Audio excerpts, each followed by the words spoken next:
ช่วยกดปุ่ม Subscribe ติดตามกดกระดิ่งเตือนเป็นกำลังใจให้กับบ้านเย็นสตูดิโอด้วยนะครับ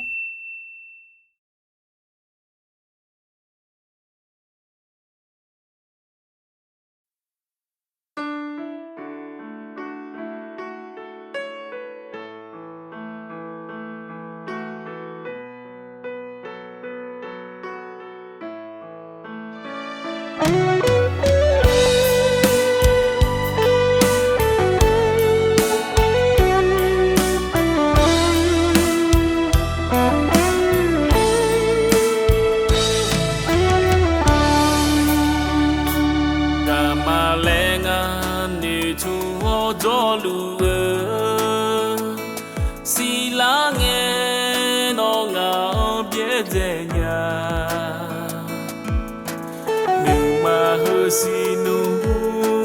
ni saulea ajini nenga bielale tiziji mavo imalenu numaho siyo dumananya tavo inela lenon sange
Sino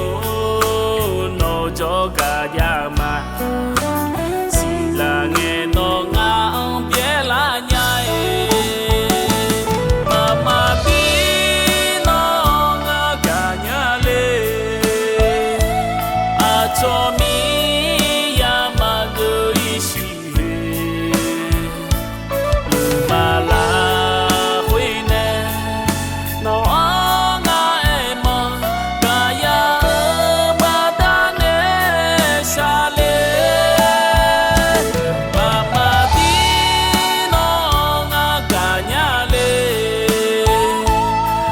told me